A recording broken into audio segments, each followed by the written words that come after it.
굿 티칭. 여러분 안녕하십니까? 매번 여러분들에게 이제 교육과 관련된 여러 가지 팁을 말씀드리고 있습니다.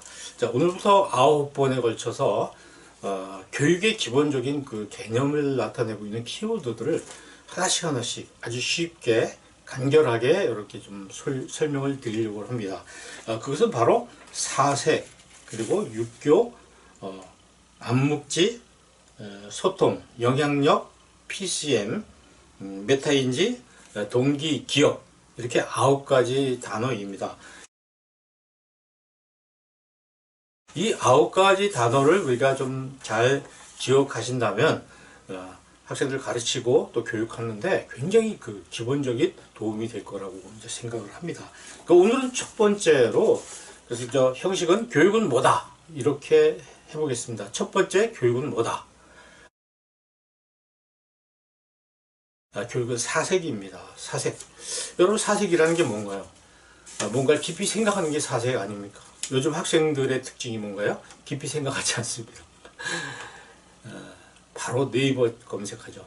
찾아 들어가서 남이 만들어 놓은 답을 보고 그것에 이제 도움을 받는, 본인은 별로 이렇게 생각하지 않는 그런 것이 요즘 학생들이 가지고 있는 하나의 특징이 아닌가 봅니다. 그런데 이런 것은 학생들이 가지고 만들어낸 것이 아니라 우리나라 교육이 만들어낸 것이라고 볼 수가 있습니다. 우리나라 교육은 어떻게 가르치냐면 2 더하기 3은 얼마냐, 이 답을 중시하는 교육을 합니다. 왜냐하면 답을 중시해서 답이 맞으면 이제 맞는 거고 틀리면 틀리는 것이죠. 그러니까 답, 결과에 굉장히 그 치중하는 교육을 시켜준 거죠. 그러니까 뭐 2 더하기 3이라는 그 과정에 대해서는 별로 중시하지 않습니다. 그러다 보니까 학생들이 답에 굉장히 관심이 많게 되고, 답은 하나인 경우가 대부분이죠. 뭐 5개 중에서 2개 맞는 걸 찾는다든지, 뭐 1개 맞는 걸 찾는다든지 하는 문제도 있긴 하지만, 대부분의 교육은 한 가지 맞는 답을 찾아내는 것입니다. 그게 우리나라 교육의 특징이죠. 그러다 보니까 답을 찾는데 굉장히 익숙해서 뭔가 궁금한 것이 생긴다든지 선생님이 뭘 물어보면 학생들은 바로 하나밖에 없는 답을 찾기 위해서 검색을 하게 되는 겁니다. 누군가 만들어 놓은 그 답을 빨리 자기의 것으로 만들어 버리는 것이죠. 그런데 그것이 어떻게 해서 그런 답이 됐는지에 대한 관심이 없습니다. 그것은 평가에 반영이 되지 않기 때문에. 그렇죠.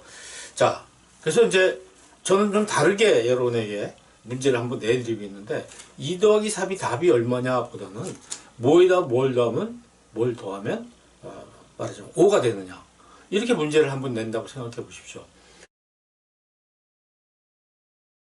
그러면 뭐에다 뭘 더하면 5가 될까요? 5가 되게 하는 방법은 굉장히 많습니다. 거의 무한대에 가깝다고 볼 수가 있어요. 예를 들어 볼까요? 1 더하기 4도 되죠. 뭐 더하기 굉장히 많습니다. 또 6 빼기 1도 되는 것이거든요. 사실은 5가 되게 하는 방법은 수없이 많죠. 그래서 무엇에다가 무엇을 더하면, 어떻게 하면 5라는 결과를 낼 수 있는가 하는 그 과정을 살피는 교육을 했을 때 학생들은 그때부터 굉장히 많은 생각을 하게 되죠. 뭐 아까 제가 그것만 말씀드렸는데, 사실 1.1 더하기 3.9도 되는 겁니다. 그렇죠? 소수점. 또 나누기는 안 되나요? 10 나누기 2도 되는 것이고요. 또 곱하기도 되는 거죠. 5 곱하기 1도 되는 것이고, 5가 되게 하는 방법은 무한대입니다. 엄청나게 많은 것입니다. 그러니까 우리가 학생을 사색카드로 가르치려면 어떻게 가르쳐야 되느냐? 2 더하기 3은 5다. 이렇게 가르쳐서는 안 되는 거죠. 뭐에다 뭘 더하면 5가 되느냐? 그것이 학생들을 사색하게 만드는 방법입니다. 그래서 우리 수업에서도 사색하게 만드는 방법들이 몇 개 있습니다. 여러분 이제 네이버에 이제 이 네모 칸 채우기가 있지 않습니까? 그러니까 교육은 뭐냐? 교육은 뭐다?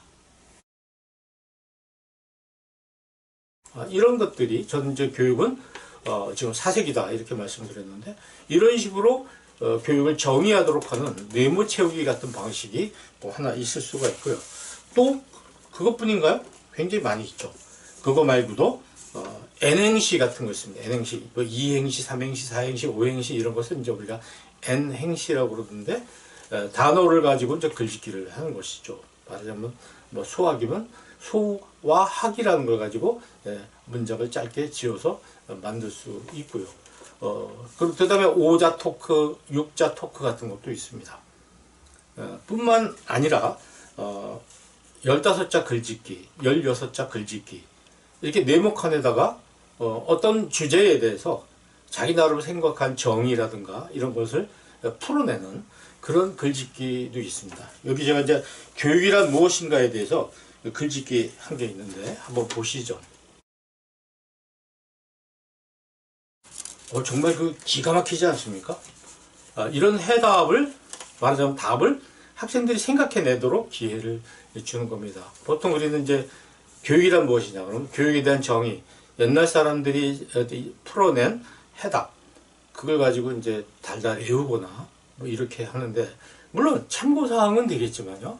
그 교육에 대한 자기의 생각을 정리할 수 있도록 만들어주는 방법, 사색하지 않은 답을 만들 수 없도록 하는 방법, 이런 것들이 굉장히 중요하다. 그래서 이런 말이 있습니다. 생각하는 방법을 가르쳐야지 생각한 것을 가르쳐서는 안 된다. 교육은 마음을 넓히는 데 목적이 있는 것이지 마음을 좁히는 데 목적이 있는 것이 아니다. 그래서 자꾸 이렇게 그 틀 안으로 들어가서 그 답을 답이라고 인정하도록 하는 것이 교육이 아니라 자기가 그것을 깊이 생각해 내도록 하는 자기 나름대로의 답을 생각해 내도록 하는 이런 사색이 굉장히 중요하다는 의미입니다. 여러분 저는 교육은 사색이라고 생각합니다. 굿 티칭 감사합니다.